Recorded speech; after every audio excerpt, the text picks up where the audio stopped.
Yo, Longhairs, welcome to Let It Ride. This is episode 95, and we are live. Here we talk long hair and business, advocate for hair equality, and celebrate men's long manes with hair whips and high fives. If you're a guy with long hair, you're in the right place. We are stoked up at the Longhairs HQ. I'm El Rubio, here with El Moreno. Yeah, what up? Our guest on this episode is a longtime long hair follower, supporter, contributor, and fully initiated brother in the international fraternal assemblage of men with long hair. On the Longhairs blog, he is the author of Men, Women, and Respect Hair Can Teach Us and the Longhairs of the WWE. He is a man who has expanded his body mass through the clock-like consistent lifting of progressively heavier weights, considerately placing them back exactly where he found them each and every time.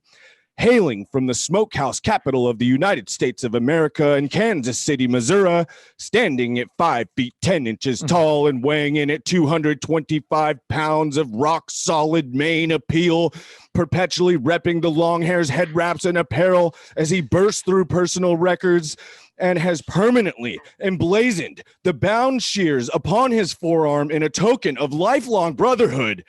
His given name is Brian Morehouse. He's commonly known as the real Lohali, but around here he's called El Levanta Pesos. Welcome to Let It Ride.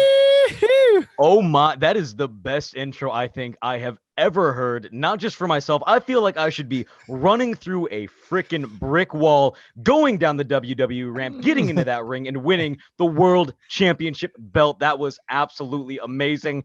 And I have to say, you fudged the numbers for me a little bit there, and I appreciate it. Hey, hopefully in your favor. Oh, it was absolutely my favorite. I am absolutely not 5'10", 225. I am one of the shortest creators on YouTube, sitting in at 5'6" tall, 181.6 pounds of pure unadulterated sex machine. But other than that, dude, I am blown away by that intro. Thank you so much. Just giving you a little extra juice there, but I wasn't going to say anything, man. You could have just let it fly. Hey, the one thing that I've taught myself true. is, hey, you know what? Maybe by the age of 28, I'll finally hit that growth spurt that my parents were always talking about and just skyrocket, hit that 6'2", look like The Rock with long hair, just absolutely thick and jacked. Might be coming still. So, hey, let's kick it off, man. Just for those who haven't met you before, just introduce yourself. Where are you now? What are you up to? And maybe just how did you get connected initially with the Longhairs? So my story is actually kind of a really, really weird one. It follows the classic tale of unrequited love. So I moved to Kansas City from Lincoln, Nebraska, right when I turned 21 for a girl. That lasted for 6 months. We broke up, but during that time, I was told that I had to have short hair. I could not have any facial hair. I couldn't wear polos. There was a list of things that I could not do. And so after we broke up, my heart was just broken. I was sad. And over the next few months, just things started ticking in my head until my final haircut on December 23rd, one day before my 22nd birthday. I walked into the barbershop basically for the last time. I got that nice, fresh, tight fade. And from there, it's been history. I started growing my hair out, and I believe that was 5.5 years ago, actually. So I'm hitting that 5.5 year mark. And from that, if that was 5.5 years ago, that would have taken us back to 2016, about 1 year after the Longhairs website launched. But I did not find you guys until I stress this, until I started Googling how to take care of my hair, because growing up, all that I had was a short mane. One time I did try to grow it out, got to like right here, but it was a greasy, nasty, disgusting mess. My mother had short hair. My father had short hair and a beard. He dressed as Santa Claus. So I had no help in the department of figuring my hair care out until your boy found the Longhairs through Google. And that was a game changer. There were articles advocating for men with long hair. There were articles advocating for people getting jobs. And I'm a very non-traditionalist in a lot of aspects. I think that people should be judged not based on how they look, but how they act and how they respond to situations. I, unlike a lot of my peers, don't have a 4-year college degree. I think that going the unconventional route is what being a long hair means to me, proving that I am not only walking the walk and talking the talk, but I'm contributing and trying to make the community better for not only long hairs, but for everyone that is involved in this world. So from there, again, I'm going on a long-winded rant if you haven't figured that out. But from there, I wrote an article on my own website where I was doing personal training and things like that. And I reached out to you guys, I believe, and I actually have pretty solid fact on this one. I reached out to you exactly 2 years into my hair journey. On December 23rd, 2017, I linked up with you guys. From there, I made my first purchase actually 6 months before that. June 10th, it arrived, 2017. I got the Black Mamba, the Ninja Gaiden, I believe the blue and white star original. And then I got 2 packs of hair ties and the koozie. Yeah, El Capitan. Thank you very much. And those were the first. We got to bring those back. Dude, the koozie is clutch. But I have to say, now my collection has grown to 4 beanies, I think 4 shirts, one of which I was graciously gifted. Thank you. That tank top is one of the most comfortable I've ever worn. I have got I have about 20 head wraps right now. Damn, nice. That's great. And that is not hair ties. I've gone through my fair share pack of hair ties. I had the V2. That was my first purchase, was when the V2s came out. That's when I bought. I have V2s. I have V3s. I've gotten to see these things genuinely hold 70 plus pounds by themselves. This is what this community is about for me, right? It's that communication. It's that high dedication to quality. And honestly, it's just about having a damn good time. Yeah, man. Dude, 2016, I mean, you're one of the very first guys that we started like interacting with on a regular basis or chatting with or whatever, getting to know. And I mean, it's freaking 5 years back now. It's a long ways. Yeah. It's a long ways and long hair. I mean, we've gone through the great cut. We're preparing for the great cut in 2024. I will be able to attend the great cut 2024. And I don't know how much I'm going to give, but I'm going to give as much as I can and as much as I should. Yeah, man. Looks like you got a lot to work with right now too. So you keep that going for a while, man. Yeah. Major. It'd be no problem. And you'll still have probably hair like mine after you donate. If you're just listening and not watching, where are you, Brian? You're at least down beyond the armpit, beyond the areola. Like is this the longest it has ever been? I took about 2 to 3 inches off a couple months ago.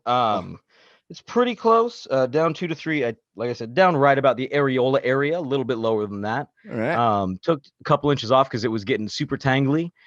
Just took my wife's advice because she cuts her own hair. She said, hey, just feel out where your dead ends are. Don't be afraid to trim it. It's going to grow back. And I did. My hair bounced back. It got curly again.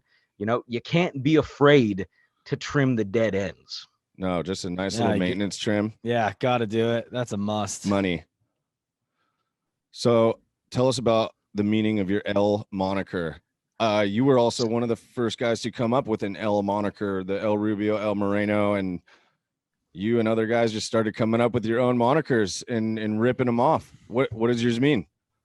It means lift weights. The lift weights, I think, is actually the basic full definition of that. And that's my life, right? When I was 18, 17, actually, again, all my major decisions happened right around my birthday. When I was 17, I was 240 pounds at 5'6", and I decided that short, fat, and angry was no way to go through life. So I decided to lose weight. Through my journey, I have lost over 100 pounds. At one point, I went from 240 to 140. Then last year, I got up to 205 again because I was chasing that 500-pound squat. It was my saying at that moment in time was 500 or 500. Either the scale's going to read it or I'm going to squat it. Doesn't matter. One of those is coming first. And then I think I'm back to 181.6 as of last Friday. Nice. Cut back down, dude. Well, first of all, I wouldn't have elaborated on the 225 if I would have realized that you had lost that much weight. I meant it as a compliment because you're getting huge just from lifting, but that probably might not have come off the right way. But 181, I mean, having lost over 100 pounds at one point, just fitness, lifting was a massive focus in your life. It absolutely is. It's one of the few things that I have complete control over. I have control of my attitude going over to the gym. I have control of my interactions with the people in that area. Again, I choose the environment that I get to be in. I choose what I get to put my body through. And every decision that is made, whether or not it's going off program, staying on program, is something that is absolutely, necessary to keeping myself sane throughout different times. For me, it's definitely a form of therapy. Going to the gym after a bad day, just putting your headphones on, going to it is awesome. If you're having a really good day and you're feeling like you're wanting to have conversation, you can have that there too. There's a community aspect of it. When I first moved down to Kansas City, I linked up with a powerlifting team that gave me no ending grief. They're a bunch of great guys, and that's actually who opened up the gym that I'm training at now. So, I've gotten to see this from just a small dinky little group based out of the back of a separate gym to now owning its own community and helping people grow. They gave me crap for having I started growing out my hair with them and they started making fun of me for it. And, I got razzed for it, got, the head shaved because these were all big 300+ pound guys. All of them had shaved heads or short cropped hair. And, I've gotten my experience of, I've had my hands held out for 1,080 pound squat. I got to see that in person, and seeing things like that is insane. Unfortunately, I don't get to try. Work has been crazy, but my wife will be in San Diego next week to watch a massive powerlifting event in San Diego called the Kern Open. And one of the women from my gym, absolutely one of the strongest human beings that I know, both emotionally and physically, is about to set a world record on deadlift, on squat, on bench. She's going to shake things up in San Diego. No way. Dang, what's the show? It's called the Kern US Open. I believe it's going to be definitely live streamed. So it's going to be an absolutely insane time. And then here in Kansas City, we're going to host the largest raw meet of all time. We're going to be having people from all over the world coming to visit us, from Las Vegas. We're going to have people hopefully from Russia. It's just going to be absolutely insane. And it's going to be posted. Highlights, I believe, are going to be actually on ESPN. So there's just massive events and massive changes coming, to the powerlifting world. And I've gotten to see it for the past, I've been lifting religiously almost for the past 9 years, powerlifting specifically for the past, 6.5 years, and getting to see the sport grow is much like my hair. It's amazing. It's fun. And like, the more that I learn about that, the more that I get to learn about myself. And it ties back into long hair, because just like growing your hair out, you need patience, you need dedication, you need commitment. And, long hair and lifting just kind of go hand in hand. Yeah, man, getting to that point, when you were overweight, feeling down on yourself and everything, where did you find the motivation to get in there every day in and day out? And how did that go? Because it had to start slow, right? Just like the hair growth, and then it built up, and over time, all of a sudden you got a lot going on for yourself. So kind of take us back there. And how'd you summon the willpower to get in there? So, as with most decisions in my life, split-second decision based around a woman. Oh yeah, that's how it goes. That's how it always goes with me. I was always active as a kid. It was just the amount of food that I was consuming just was absurd. I played football, I did track and field, I mowed lawns, I worked at a zoo, I was a busboy. So I was doing very physical labor, but to counteract that, I was eating like 10,000 calories a day easily every single day. And so I'm sitting at 240. I'm like, oh, I could stand to lose a little bit of weight, but I didn't really feel motivated. And I was having a conversation with a girl, and she goes, hey, I kind of think I want to lose 15 pounds. And in my mind, I went, she's kind of cute. Yeah. You know what you should do? And this is totally, this is 10 years ago. Obviously, not all of this is good to think anymore. Again, I've grown and matured as a person. I was like, you know what? I'm going to make a bet with her. See who can lose weight the most. And whoever loses, whoever gets down to the 15 pounds first gets a free dinner on the other person. Nice. I actually ended up winning, but I ended up paying for dinner as well because I'm a sucker. And she brought a friend along. And I was like, son of a gun. So I ended up paying for dinner for 3. But that Nice. started my weight loss journey. You know, I just cut out soda and I went from, like I said, I went from 240 down to like 215 in the span of like 2 months. So I lost like 25 pounds just from cutting out from there. I just really became about the gym life. Every single day I was going in. It was that dedication. There's a small gym chain here in the Midwest. I don't know if it's on any of the coasts, called Prairie Life Fitness. And that was the first gym that I ever belonged to. And one of the trainers there, I hired her to help me out to kind of figure things out. And they ended up using my transformation on their billboards. So if you have lived in Nebraska and you've driven down the roads, and this was, again, 8-9 years ago, odds are you saw my half naked torso just driving down the road. The transformation billboard. Yeah. It's Impressive. a classic, and I can say that I have done, and I've disappointed my parents on a few things, but I can say that I've done my best to disappoint them by doing every single thing that a broke hippie kid would do. I've gotten paid to do art. I've been paid to be in a band. I've done slam comedy. I've walked dogs. I've been on billboards. I've done it. I've done a lot. Nice, man. Dude, so the momentum started going. And when did it be, like you started getting real serious about the powerlifting? So you said 6 years ago, but you were in pretty decent shape by that point. And then what made you go into like, hey, I want to go even one notch further? So when I was in community college, I had a roommate. He and I were planning on going to the state. We were both just sitting there like, I wonder how strong we are. That's always the question, right? It's never how strong is somebody else. I wonder how strong I am right now. Can I beat that guy? Can I beat that guy up? You know, I was never good at I was never good at aggressive, like physical contact sports. But for me, it was all about like, how can I challenge myself? How can I go and have this fun? So he and I are going back and forth in community college. And at this point in time, I did not a Tough Mudder, Spartan Sprint, which is 3.5 miles of obstacle courses. And I finished that thing really quickly, but I realized very, very fast, I hate running. So I decided to find my passion. I despise running. Like everyone's like, oh, you get to the end of it and you just feel so euphoric. And I said, yeah, that's because you're done. That's called Stockholm syndrome, everybody. When you're running, you don't feel good when you do it. You feel good when you're done. When you're lifting weights, for me, I get this euphoric feeling when something's in my hand, that weight's moving up. I just feel excited. I feel happy. So anyway, he and I challenged each other to see what a powerlifting meet was all about. And I ended up going to the state games without him. It was just, everyone can sign up. Everyone can kind of do it. And that was my introduction to powerlifting. And back then, for a 165-pound weightlifter, because I weighed in at 151 pounds for the 165-pound weight class. It used to be a big deal if you could pull, deadlift 405 pounds, bench 250, and squat 400 plus.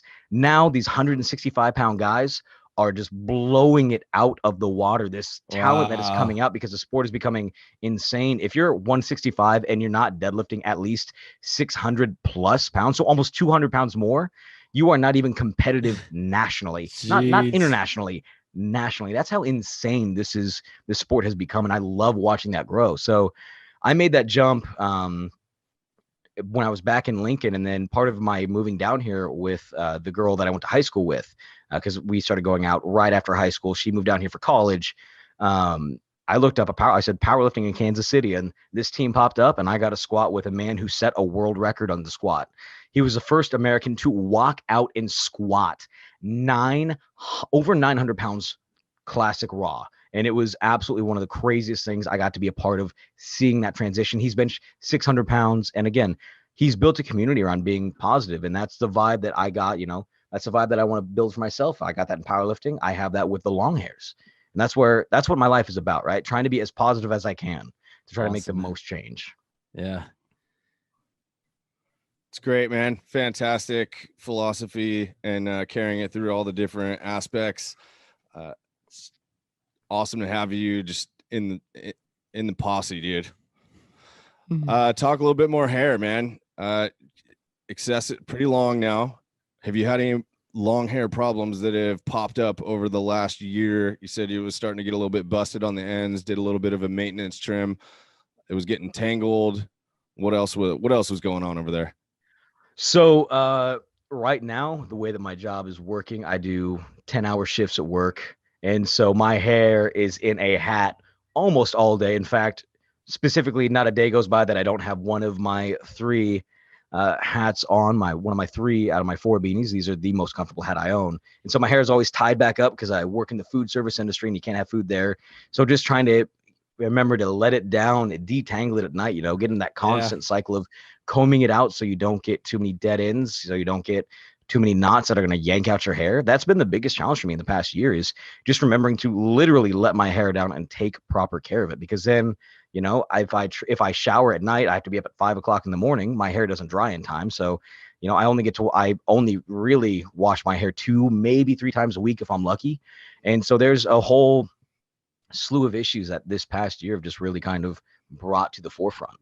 Yeah. And how about when you're lifting and sweating and getting that type of your workout hair in there? Like, how are you managing the post-workout sweat hair when you're only washing twice a week? Crying a lot and hiding it underneath the hat. Okay. Cool. I don't recommend it. I'm probably going to get some dry shampoo to at least take some of that grease away to keep the fluffiness, close to here.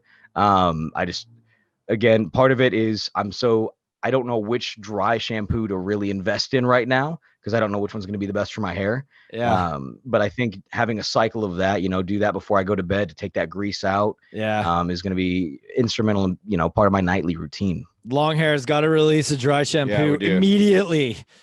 Dude, I got your Instagram page pulled up here, and I see, you got a lot of the head wraps, and the hair looks like it's, in some type of low ball, high ball variation there. That's your go-to head wrap with the high ball? That is the head wrap with the high ball is the classic gym look. If I'm doing bench every now and then, I'll let it flow a little bit. Sometimes I'll throw in the beanie, call it good. But that head wrap high ball combo is just a classic. Your hair doesn't get caught underneath the bar. You don't have to keep shifting it around. If you do, throwing it back, throwing it around everywhere. It doesn't get in your face. And honestly, in Kansas City, the temperature varies so wildly. We can go from just this past week, we've been 40 to 80, I believe. So the temperature varies wildly. And then in the summer, it gets about 100, a couple times out. It's brutal. And we don't have that nice ocean breeze to come in and cool us down. The coastal breeze is lifesaver. Yeah, so doing that is like my constant go-to. And if I'm going to be honest, I am very, very, I don't know if it's good to say this, superstitious about which head wraps I use for which lifts and which. Wait, let's dig into this a little bit. What's the if you take go-to head wrap here, the good luck one? The good luck one, it depends on the lift. So if you take a look, because you have my Instagram pulled up, is if you look at today's post, I'm terrible with remembering the names. It's the badged camo one. I just the sit rep. The sit rep. I just pulled a lifetime double PR 507. Nice. I've never done that before. So the sit rep is an absolute go-to, an absolute banger. If you go back and look at a lot of my deadlift videos recently, that's the one. Bench, it's kind of a go-to. Squats, again, the sit rep just seems to be the one that gets me the most. Looks like you luck. you got the Tex-Mex going though with the squat. A lot of Tex-Mex with the squat. Got the Tex-Mex. I got the lumberjack, the black and red checkerboard. And then I have, like I said, there's just a ton in there. If you go back and take a look, my powerlifting meet, because some of these are hard to wear to the gym. Like the Black Mamba is my hands down favorite head wrap of all time. Nice. But it's gotten to the point where I've worn it and washed it, and it's 5 years. It's 3-4 years old now. A little worn. It's a little worn. You can see my forehead through it. That was an original. I like it. Yeah, that's what it's all about. Let's see. I'm trying to find my powerlifting meet. My combo there. If you take a look at that, there's something very special from that day. I decided that I was going to wear my Longhairs, which I'm wearing today. My long hair shirt underneath my singlet. And this very specific head wrap. This was the meet PR head wrap.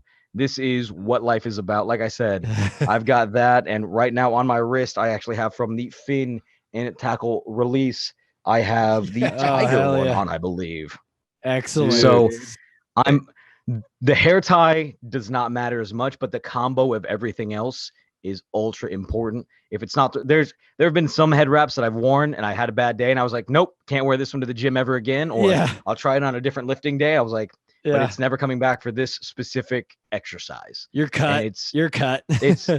I'm like, you're cut from the team. You look great on my wall right now, boys, but you're comfortable. I love you, but you're cut. And actually, I do have one very, very special head wrap.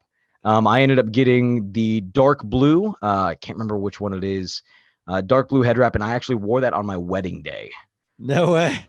Hell yeah. Like at the wedding or like after the wedding? No, I wore it while I was walking down the aisle. That head wrap was on my head. No way. We got to see pictures of this. Man. That is epic, dude. Hell yeah. Let me see if I can find this, because I have a few pictures from it, but this was hands down. I'm pulling from my wife's Facebook page because she is much better at this. But yeah, it was a September. It was September, so I was like, okay, it's either going to be nice and warm or nice and, it's going to be like, I was hoping for that like 70, 75 degrees. Yeah. Unfortunately, it was like 85, 90 that day, so I was just pouring sweat. I'm wearing a suit. I am dying over here, and that was honestly super duper uncomfortable. I'm about to, let's see if I can find this. There is Sydney on her wedding day. Sweat just pouring down your forehead, all over your suit. I gotta get the blue head wrap on immediately. I had to. If I hadn't done that, I would have glistened like a honey ham. The Vice Admiral is, I believe, the one we're talking about here. Yeah, just the dark blue. If you could have done a branded one on the wedding walk, would have been appreciated, though, bro. You know what? Hopefully it never happens, but if all major life events, I will wear one. Actually, this is gonna sound bad. So in this again, I'm putting this as a reference out there. Last year, my father unfortunately passed away, which is why I was able to get the forearm tattoos, because he never liked tattoos, but he always supported my long hair. He's always asked questions, but I ended up wearing one of the head wraps that reminded me of him on the day that we put him in the ground. And to me, that's what the long hairs are about. Like I said, it's creating those special moments. It's creating things that remind me of who I am, what I want. Here we go. And it's genuinely a part of my everyday life. Let's see. All right, we're going to do this. Phenomenal, dude. Phenomenal. Just, we're going to do this the old-fashioned way. While you're cheers. Pulling that up, let's cheers to Mr. Morehouse. Yeah, cheers, man. Appreciate you sharing that. Definitely. Not a problem. There we go. In a text message to you, Rubio. I just sent that out. Sick. Let's see. Let's see what we got here. Stream. Let's see. Yeah, put it up towards the camera. Oh, shit. I think you sent the wrong one, dude.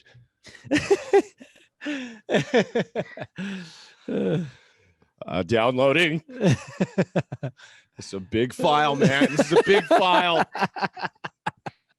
Dang. At least 3 gigs. Oh, man, this is huge. Got to open up some bandwidth. Well, dude, it's so great to just hear, man, that, Shit.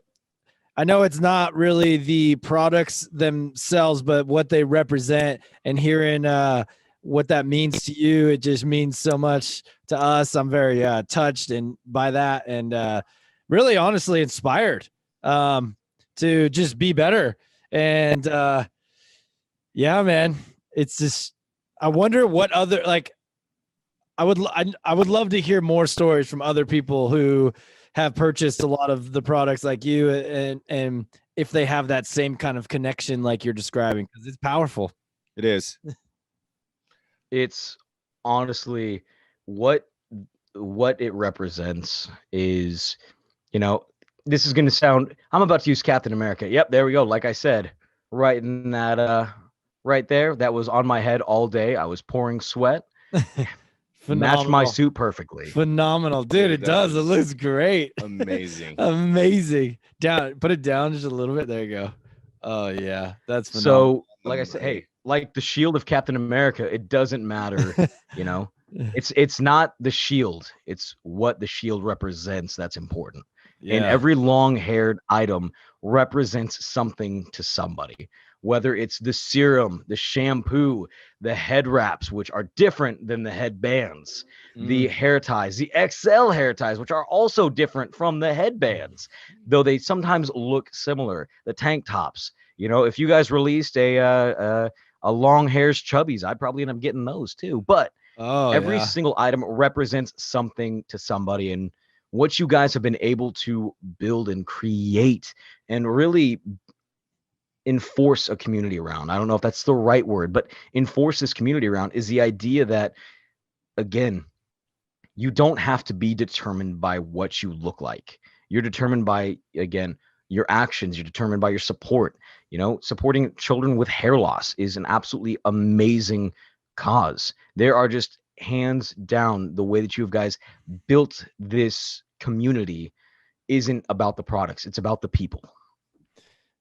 For sure, man. And really appreciate hearing that from you.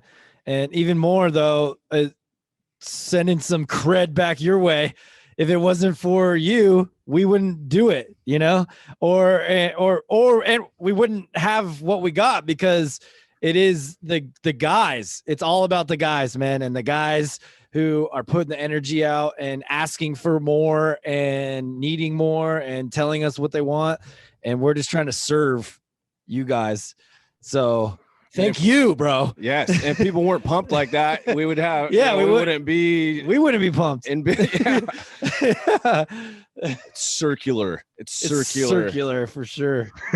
It's badass, man, to know that what we put out attracts that kind of mentality and philosophy and just attitude towards life is, I mean, really, there's nothing more we could hope to do. And it just can just juice. Yeah. Tons of juice. Dude, I need to go hit a personal PR. Of yes, man. You guys got to go follow Brian Morehouse on Instagram. It's The Real Low Holly.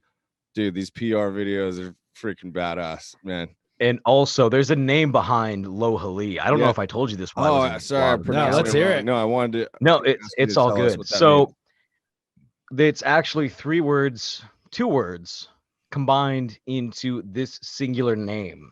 So Lohali, long-haired lifter. That's it. That's the secret behind the name.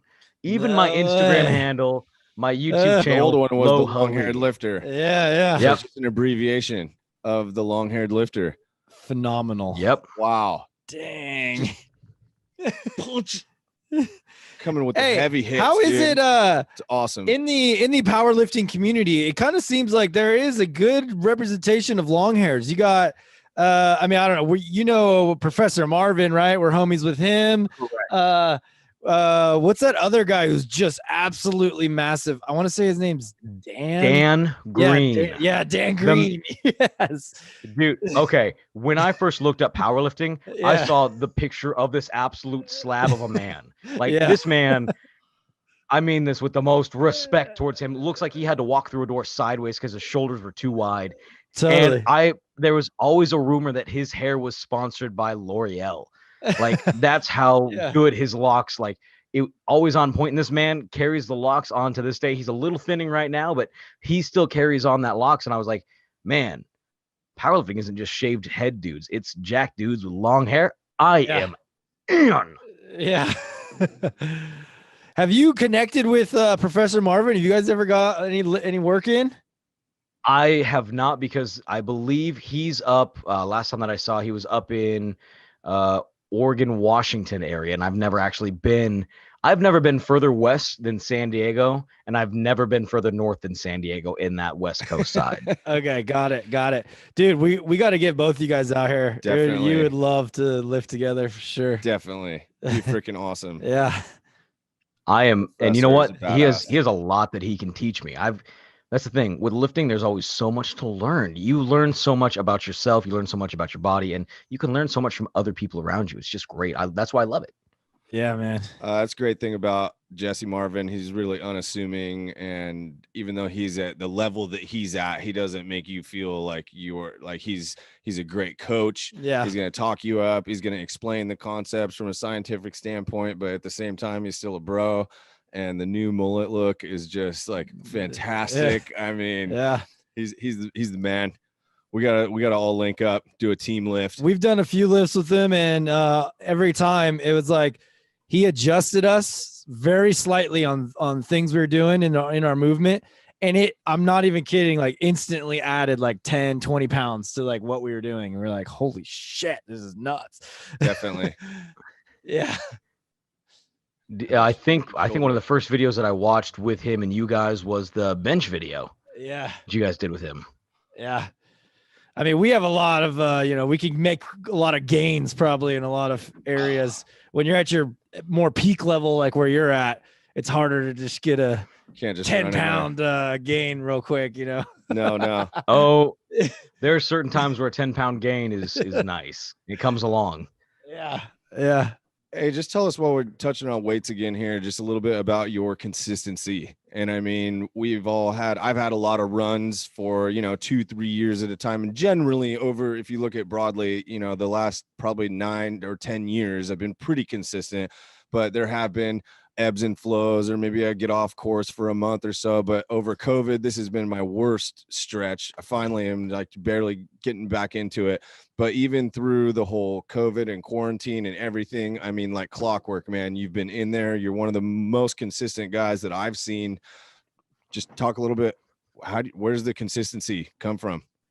So the consistency comes from, again, when I was younger with my dad. It really started with him. It was, you have to get up. You have to, if you make a commitment to something, you have to follow through. I was only allowed to quit 2 things before I was 18. The first was football. I just didn't fit in, didn't mesh with the crowd. And I quit 1 game before the final game. Good mental decision for me. And then I quit marching band. Again, not a good fit for me. But those were the only 2 things. And other than that, it was my dad said, hey, you made a commitment. You got to practice it. You got to do what you preach. You have to be there every single day. And for me, it's the same thing with work, right? I've made a commitment to that job.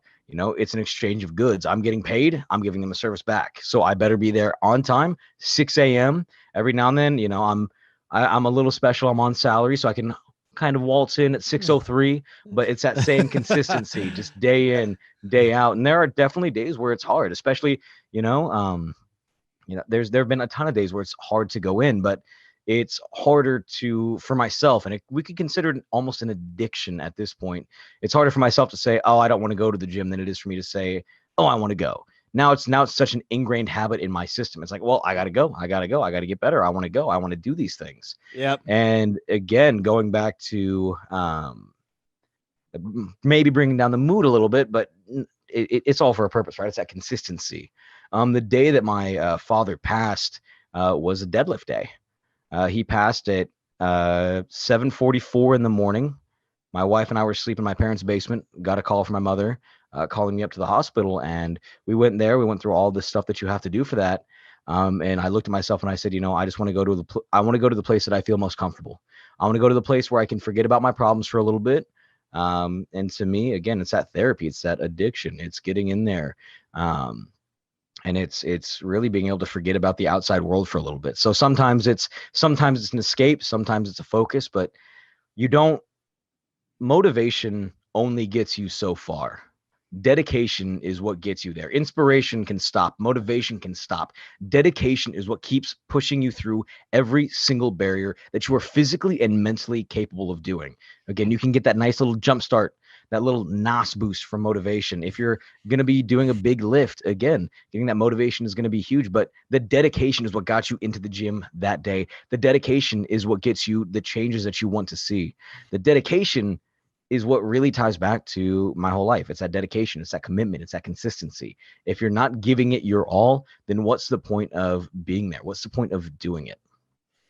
Absolutely, man. And also another thing that comes with that is discipline. And how when you are so dedicated and disciplined in doing something consistently, how that also affects so many other aspects of your life. And one thing too, I think I feel you with the therapy about really just any type of fitness that you do, if it's a run or a lift or whatever. But after that kind of therapy session, there's always like clarity. If you went into prior to the gym, you're asking yourself some questions or like, hey, I don't know what to do about this or that, or you're like stressed out. Like when you come out, you're like, oh, I just need to do this. Like, you know, Yep. it almost just gives you answers sometimes, which is crazy.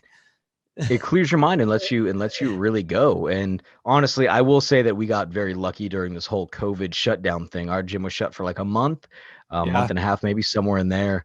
And literally a couple weeks before COVID, my wife and I ended up buying some extra pound plates for the gym and a set of power block dumbbells. And this was back when that stuff was still reasonably priced. So the power block dumbbells were sitting at about $400 for a pair. Now they're at like $900 for a used pair. And weights, we bought them for 50 cents a pound, and now they're $1.50 used.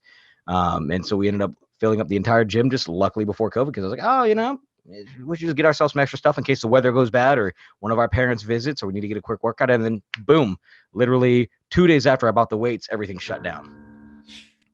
Wow. Good timing. Yeah. To have some stuff at least. Instrumental. Well, just speaking to your dedication, it was probably before we started recording, but me and El Moreno cracked a beer and we said, yo, are you having a beer tonight? And you thought about it for a second. And you're like, and we're like, no, dude, don't, if you don't want to. He's like, yeah, actually tomorrow's my cheat day, so I better not, guys. Yeah. And that's like huge peer pressure. Like, when would you want to drink a beer more than hanging with the boys on the podcast? And you didn't. And that was fucking awesome, dude. So, just demonstrating that commitment and that dedication right there. And I hope you have just a huge cheat day tomorrow. Last week was, I still know what I'm going to have for dinner tomorrow night. Last week we went to a Tex-Mex. I ended up getting, and this was a bad sign, I ended up eating 2 bowls of their free tortilla chips, which are like my favorite food. And then I was like, hey, can I get one of your burritos and 2 tacos? And I was thinking they were going to be, you know, street soft shell tacos. So a little small. No, these were full size, like the same size as the burrito that I ordered. And I should have known that when the waiter went, are you sure you want 2 tacos? And I went, yeah, I'm pretty sure. Yeah. He just walked out and I looked at that and I went, oh, this was a mistake. This was, I made it through. And then we went and got ice cream from a little shop here called Betty Ray's that makes some really good, unique flavors. And I had I did dealer's choice on both my flavors. And so they've got some really good stuff. It up. They did. They have like a goat cheese apricot pecan one. Oh my goodness. They've got a mint chocolate chip. You know, they got some of the classics. They've got cereal milk. The weirdest one that I have had from there, though, was a barbecued ice cream. Barbecue ice cream. Whoa. Barbecue ice cream. So what they did is they created, I'm not sure, I can't remember what the flavor of the ice cream, it's like the actual ice cream itself was. It had a little bit of a barbecue taste, but what they did, and this was the crazy part, they candied the meat. So it had a nice kind of, you still had a little bit of that meaty taste behind it, but you had a nice like brown sugar on the outside. So it was like nice and succulent, and I was blown away. Again, I eat weird things all the time, and this was right up my alley. Ice cream meat. Love it. Yeah, dude. With you on trying the weird shit. Yeah. That sounded pretty pleasant though, really. It's an experience.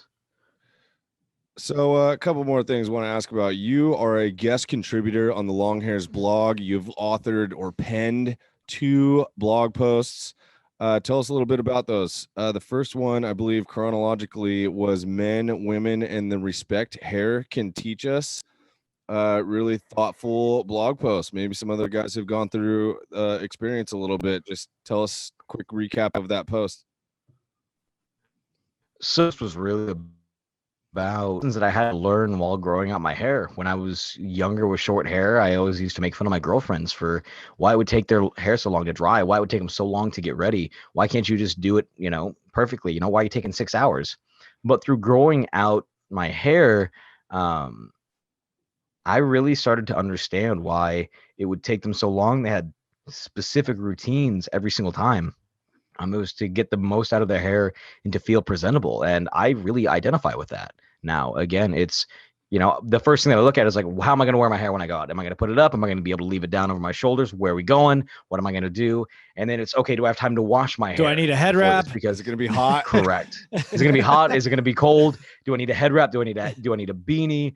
Am I going to be able to wash it? Is this, you know, am I going out in 4 hours or am I going out in 25 minutes? You know, now all these things before, you know, with short hair, hop in the shower, hop out of the shower, hair's dry in 5 minutes and you're good to go. Not, you can throw some gel in it and you're fine. And the gel, you can kind of adjust. But I didn't understand all that commitment, all that time that they would do. So I'd always just make some really terrible jokes. I'd be like, yeah, my hair dries quicker than a duck's back, just random stupid things like that. And every now and then I got my arm slapped, and I definitely deserved it for some of those stupid jokes. And it was a little bit, honestly, disrespectful because I didn't understand where they were coming from. Yeah. And so that was writing number 1 for you guys. Yes. That's killer, dude. Just you've mentioned a couple of instances, just growing and maturing as a man and being able to accept that I maybe said some dumb things before, did dumb things earlier, but we're all just, trying to figure it out. And sometimes like growing the long hair gives you a different perspective that you would have never considered before. And that was really the whole topic of that first blog post. If you're listening, go check it out. It's Men, Women, and the Respect Hair Can Teach Us over on the Longhairs blog. And then you came with heavy summer slam action after that. Your next blog post, the Longhairs of the WWE. Yes, this was probably one of my favorite things that I got to research and look at. You're looking at the great ones from all time, the men on your Mount Rushmore of wrestling. And you take a look at it, the Longhairs have helped shape and change wrestling. One that I should have added that I didn't, Andre the Giant, arguably one of the most famous wrestlers of all time, is a long hair. He is. But his hair is so curly and it's a triangle. Like his hair was a triangle. But if you wash it, I bet you it was the same length as mine because it was super tight. But he's a long hair. Now then. Dude, did you ever watch the Andre documentary on HBO? Yes, and that was absolutely astounding. Oh, it's so good, amazing. Dude, Andre was just such a unique and gigantic human being, and probably if I'm going to go out on a limb and say he's one of the largest long hairs of all time.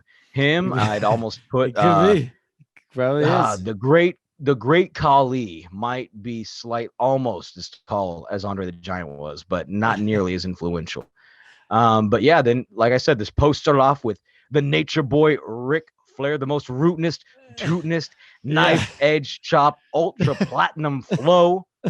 Then you had the Macho Man Randy Savage. He was always the cream of the crop that always rose to the top. With attitude and pop, the Macho Man was made for the list of the long hairs. And you had Bret the Hitman Hart. You had undoubtedly the Undertaker. That's the original hair whip. Come on, the original Undertaker's all time. Yes. Puts hands on there, flips the hair back, does the tongue. That is the classic WWE iconic image, other than obviously Hulk Hogan, another long hair who threw Andre the Giant and defeated him in a WrestleMania, creating power slam. Absolutely. I mean, you can't forget about him. Ultimate Warrior might have been an interesting wrestler, but he also had an interesting head of lettuce. Again, I'm just moving down the list. I think Mick Foley is probably one of my favorites because he's always rocked. He's gotten one haircut that I've seen in the past 30 years, and he grows his hair back. Is so good. Hey, so we should talk about Mick Foley for a second because he is really just an unbelievable. Like when you look at all those other guys that are above him in our list here, right? Huge. Everyone's jacked. I mean, Andre the Giant maybe wasn't so jacked, but it doesn't matter. He was absolutely unbelievably massive. Yeah. Then Mick Foley is just kind of like this, ball. He's he's just like a kind of a chubby guy who doesn't look that strong, but man, he did some of the craziest shit in the ring out of any of the guys on this list.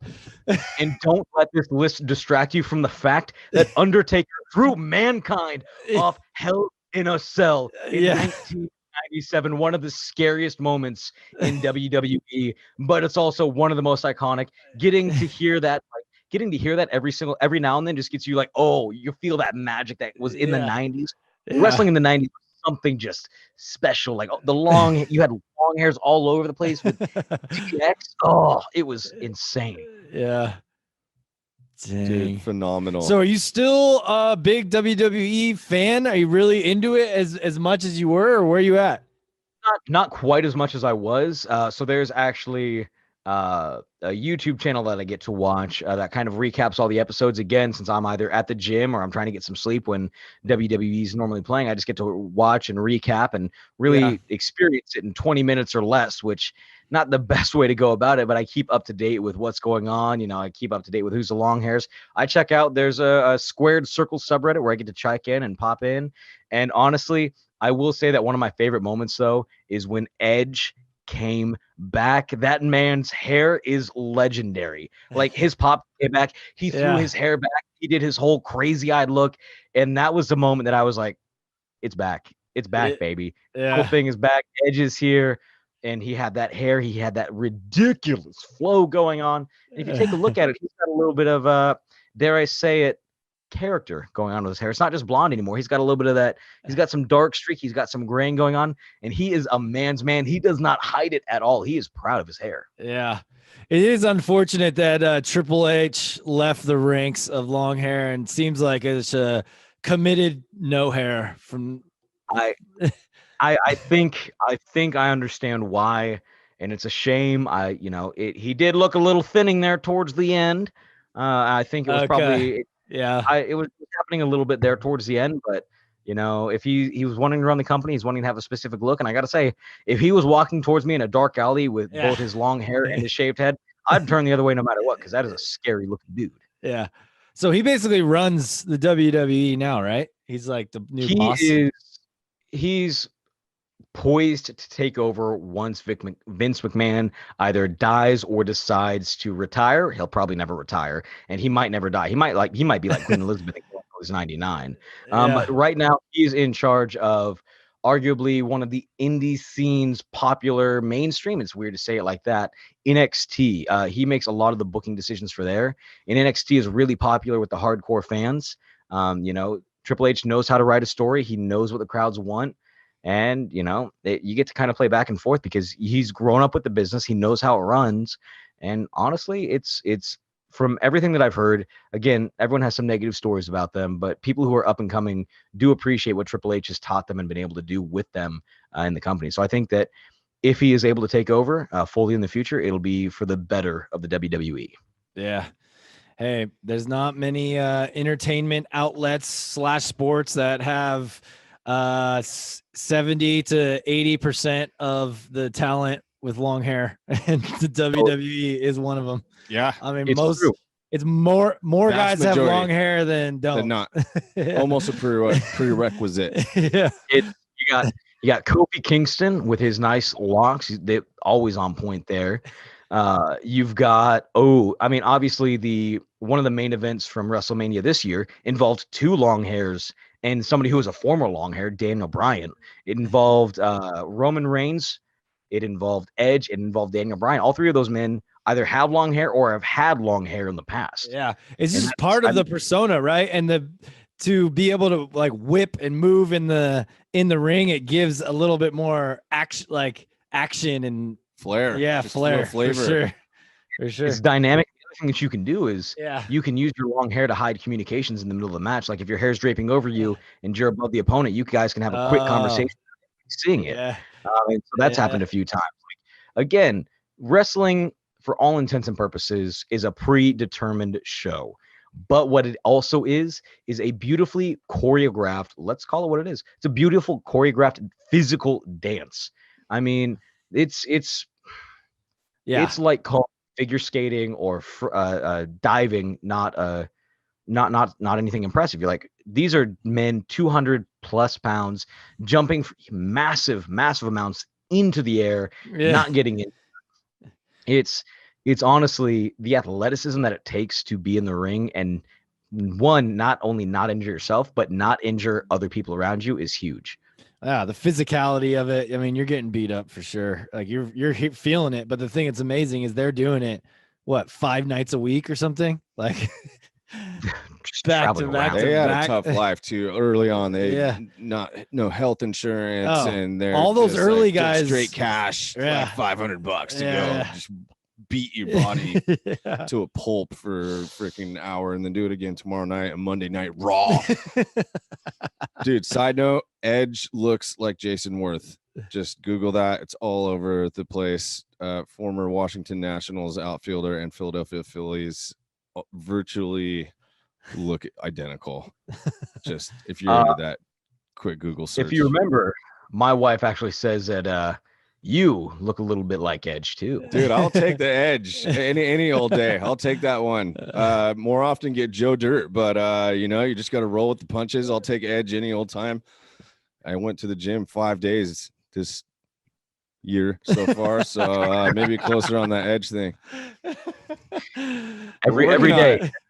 Every day we get closer to Edge. Yes, every day we get closer. You know what? I think I know what my vote is for your 2021 Halloween costume. I would like to see Edge. Ooh. Wow, I better keep hitting the gym. 5 days is not going to cut it for that. Hey, you got enough. You got time right now. I do. We're already doing it for Charlie's wedding, the wedding shred. Yeah, wedding shreds. And we shouldn't go without mentioning that you portrayed the Macho Man Randy Savage in dynamic fashion some Halloweens ago. So one of these days we'll have to bring back the Macho Man versus Hulkamania in the ring on Halloween Eve. And hey, you know what? I can kind of do the Macho Man voice. It all comes down to just how much I believe in myself. Yeah. Sounded pretty damn good a minute ago. Hey, everyone thinks the Macho Man is just the voice, but you gotta get the mannerisms in there. He sits there and he talks and he talks and he talks. And then Macho Man gets really high and he gets really excited and then he pulls it back in because he knows it's right on every single word of the Macho Man Randy. So good, dude. So good. Okay, another thing a lot of these WWE guys have is tattoos, but you also have a tattoo. We touched on it early, right in the intro. You flashed it up. I think we maybe made 1 or 2 comments about it, but man, that thing is all over the gram. We have been debating about this here at the HQ for a while now because everybody's thinking about getting blasted here with the mark. Everyone's thinking about it. Not everyone's doing it. Yeah, but hey, we got a man here who did it. All right. And so, was your decision to get it the way you did because you're holding the bar? The orientation you did, because when you're holding the bar, it's always up. That's the debate we have had raging over here. Walk us through your decision process. You could have put it anywhere. Why'd you go there? Why the orientation? All the thought process you went through on this experience you had. So my constant theme of split-second decisions is in play right now. This is going all the way into split-second decisions. So my wife and I woke up one morning, I think it was a Friday, and we were like, hey, let's go get tattoos today. Nice. No plan. It was, hey, we have a little bit of extra money in our bank account. Let's go see if we can find a tattoo parlor that's open. El Moreno is just waiting for that day to happen. Yeah, right. Hey, hon, let's go get tattoos today. Sorry to interrupt. My wife, she loves tattoos. She loves long hair. Actually, that's why she started dating me. We met on Tinder. If that's okay to say, but she's like, Rubio's on Tinder. Married. Hey, it's okay. Married through Tinder. And guess what? She's like, I wouldn't have swiped right on you if you hadn't had long hair. I was like, awesome. Ooh. So long hair got me right. So anyway, we wake up. We're like, all right, let's go see if we can find a couple different tattoos. This is how 2 of my tattoos have gone. My first tattoo was a split-second decision. I was sitting there with a buddy, and he's like, hey, man, let's go get a tattoo, because I was horrified of needles. He didn't think I'd say yes. I was like, you know what? If we can find a tattoo parlor before it closes, I'm down. Mm-hmm. He's like, wait, really? He scarfed down the rest of his dinner, and we left the restaurant that we were at within 5 minutes and went to 4 separate tattoo parlors to get my first tattoo. So everything is split second with me. But so we wake up, my wife and I, she's like, let's get a tattoo. I said, absolutely. I have some spare money. I was like, we got like $340 that we can tip towards, like split between us evenly. Let's go find a place. Let's go talk to him. She walked in. She kind of wanted Lilo and Stitch. She wanted Stitch on her arm. Kind of nice watercolor saying Ohana. And she found it. The artist that there was willing to do it, did some really beautiful watercolor work. And I was sitting there, and the lady was like, what's something that you would like to do? And I had the back of my phone. I was like, you know what? I think it's time. I think it's time to get this. And so I told her, I said, if you wouldn't mind trying to see if I can do this tattoo, seeing if you can do this tattoo, let's put it on my body. Let's see what we can do. And honestly, taking a look at this, I'm really excited by what she was able to accomplish. There's detail. I don't know if y'all can see it right there on the rope. Yeah. You got some nice, there we go. It's just a solid tattoo, and it was like $120 for something this big. It took her an hour. And honestly, the reason why I put it on my arm, we'll talk about lining on my arm in a second, but the reason why I put it on my arm is I want people to see that I'm aware of what my life I am in. It doesn't matter if I go bald in 20 years. It doesn't matter if I go bald next week. The long hairs will always be a part of me, and it's always something that I can start a conversation with. And honestly, about if I'm in public and I'm going shopping and I'm by myself, every single time I'll get a conversation with somebody and they'll be like, "Hey, what does your tattoo mean?"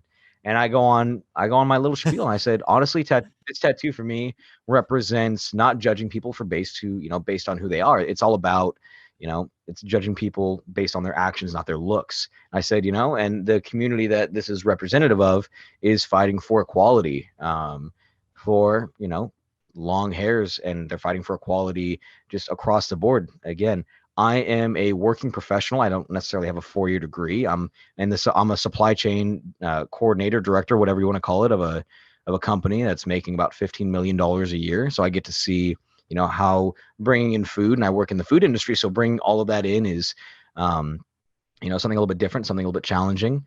But as for placement, I wanted it to be in an area where I could bench the next day.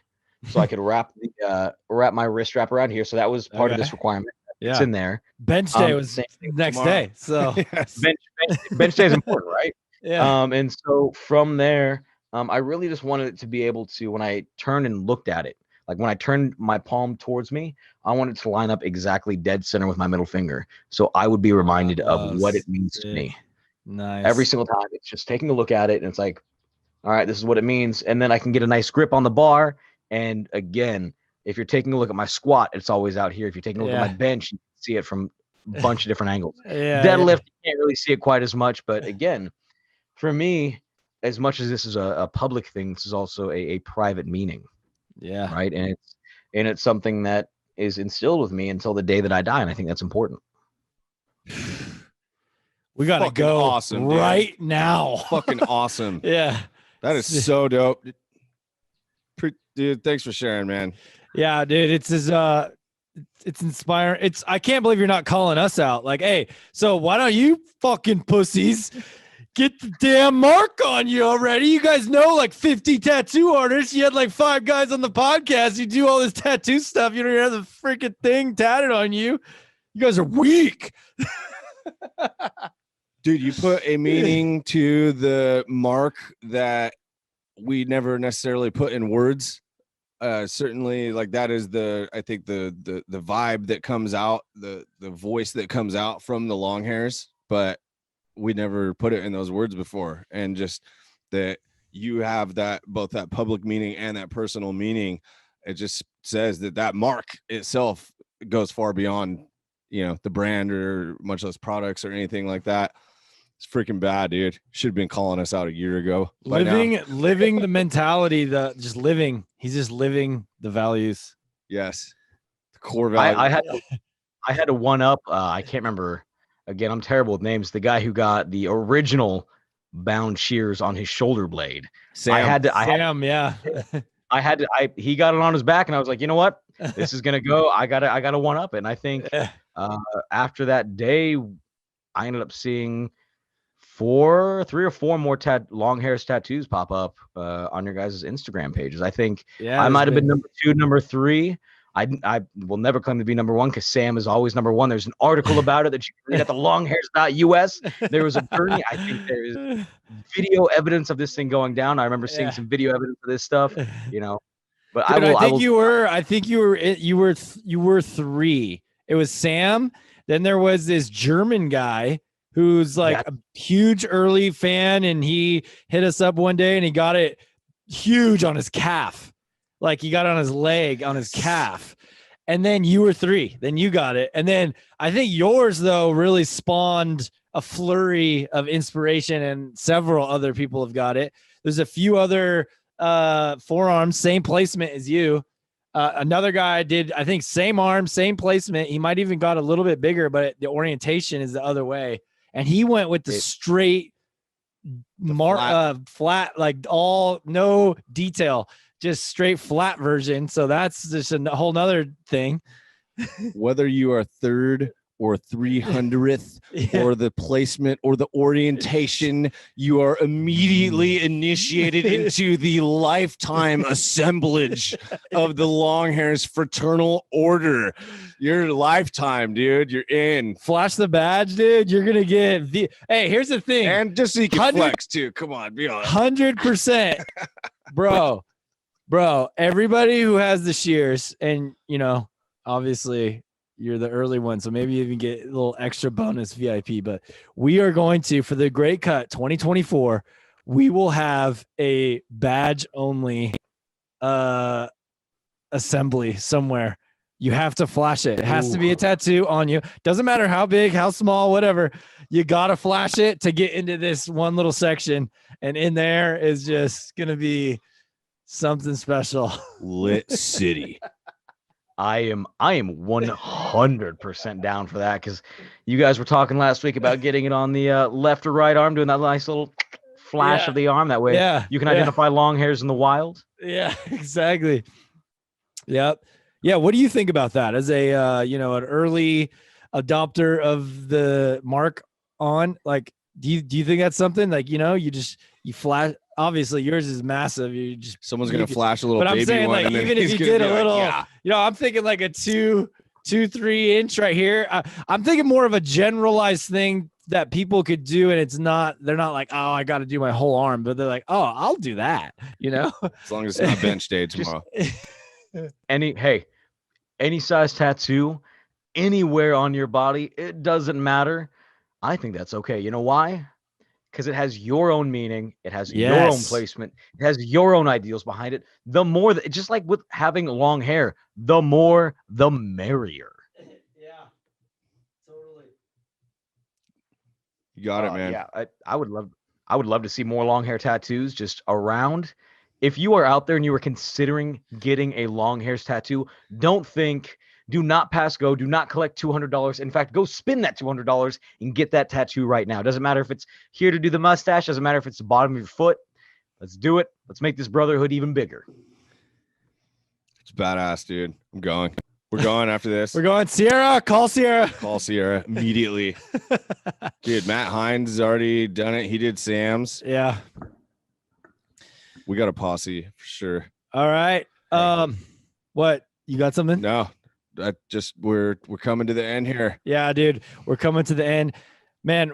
Powerful stuff. Great stories. Thanks for sharing, your personal stories, but also your perspective on everything that you shared today. Is I'm coming out of this super inspired, and I can't wait to hit the fucking gym tomorrow, man. First off, but also just the mentality that you have is just powerful for the entire community. So can't wait to drop this and have everybody listen to this podcast. Where can we find you online, or where do you want people to send you to follow you and see these PRs you're putting up every week, bro? You can find me at The Real Lohali on Instagram. That is The Real LOHIL. Find me at Lohali on YouTube. And you can also find my apparel page, dropping that shameless plug right there. First Step Apparel, inspired by the quality of the long hairs, trying to build a community of positivity and love. And honestly, if anyone ever has any questions about exercise, about the long hairs, just about anything in general, feel free to reach out to me, and I will do my best to help support you in your journey of growing long hair. I will do my best to support you in your journey of getting healthier, no matter if it's weight loss, weight gain, whatever you want. We're here for you. And that's what the community is about. It's about brotherhood. It's about love. It's about support. And it's about just being a long hair. Dude, amazing. Wait, hold on a second. Yeah. Just hold on one second about this First Step Apparel thing. Why do we bring this up as you're closing? This should have been a whole thing we could talk about. We're gonna need to chat on this for a second. What is the deal with First Step Apparel? I'm on the Instagram right now. Is this how you would want people to see? Go to that Instagram page and check that out? Absolutely. So what this is, I decided to combine a couple of my passions. One is anime. Rubio has been on was on my podcast before, chit-chatting a little bit about anime, long hairs in there. And so it's something that I've been passionate about my whole, since I was about 10, 12. I was watching Dragon Ball Z. I was watching all these. There's long hairs all over the place in anime, and they are super powerful. Think about this. Goku has long hair in Super Saiyan 3. It goes all the way down to his kneecaps. That's one of the most powerful long hairs in the universe. And so I was just super passionate about anime. I'm super passionate about lifting. But for me, I'm very much laid back in my clothing choices. I'm a little out loud in personality. So my clothing, I like to dial it back. I like black, white. I don't like having characters all over it when I'm out in public. So I wanted to create a clothing brand that reflected that, because I've looked around and a lot of them that were anime inspired have the characters on them. They're really big. They're really loud. And that's just not me. So I decided to kind of put my own spin on things, take some names. So you have words on there, maybe take a logo or two and redesign it to fit with a lifting aesthetic. And so that's really what my inspiration has been. And over the past month and a half, my wife actually used part of her stimulus check to buy a heat press, because originally I was using a print on demand service, which is okay, but I want to be able to control I want to have the highest quality physically possible for the most reasonable price that I can get. And the only way to do that is to invest in myself and bring a heat press in house. So over the coming months, I'm going to be experimenting with creating different designs in house, seeing how that works, creating shirts that aren't only accessible for powerlifting anime nerds, but for people who just want to support the brand, right?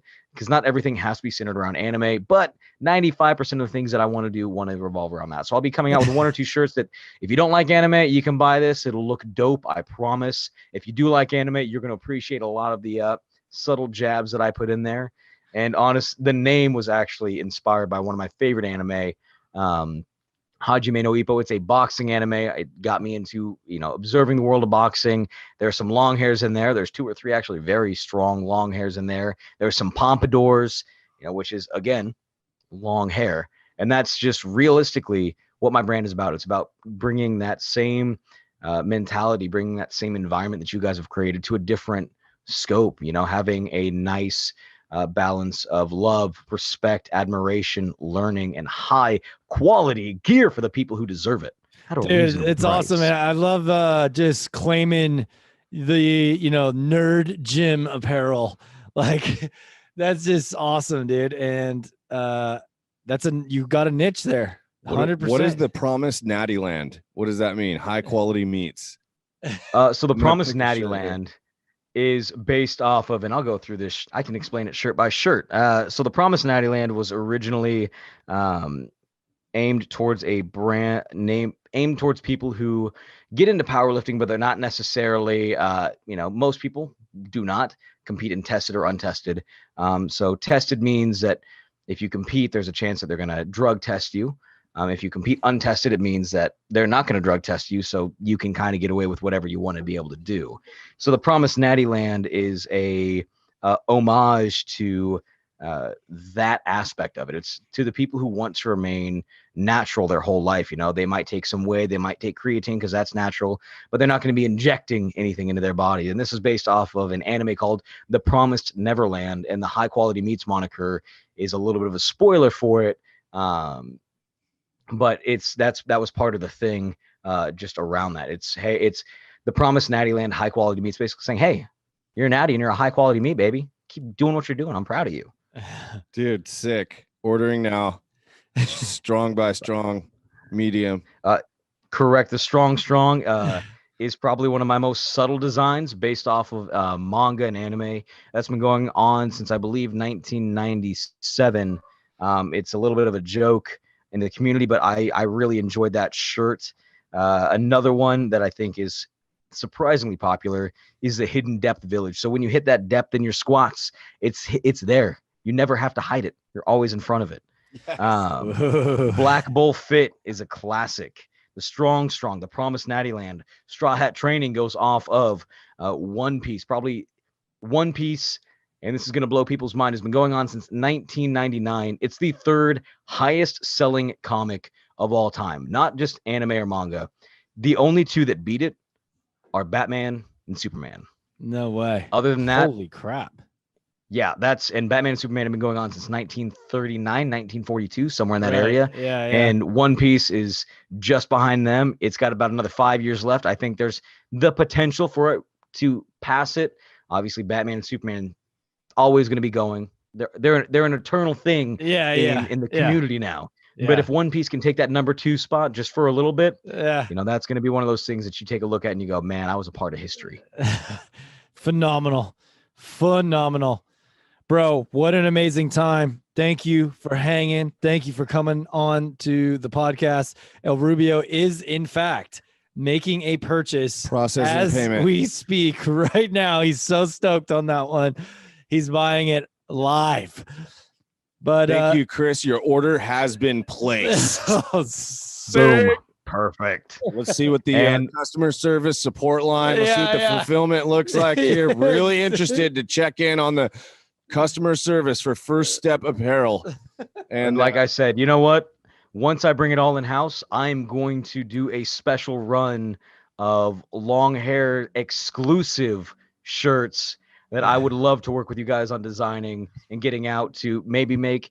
I'll make a little bit of a purchase on my end, and I'd love to give some away to the long hair so they can represent when they're at the gym. Hell yeah. Hell yes, bro. Well, dude, thank you. Awesome hanging, man. Glad to have you on Let It Ride. Finally, another blog post hopefully coming up. Let's get our next one. Maybe the biggest long hairs of all time. The most gargantuan, the largest humankind creatures, the strongest. Yeah. The hugest, the strongest, or both. Two. Yeah. Get cracking. Oh, man. Set up with a copy deck. We need it by tomorrow, though, because we don't have a blog. Yeah, we need a blog post for this week. Think you can rip that off tonight? Give me an hour and a half. Let's see what I can do. Okay, great. All right, bro. We'll see you out there. Great hanging, man. Catch you later.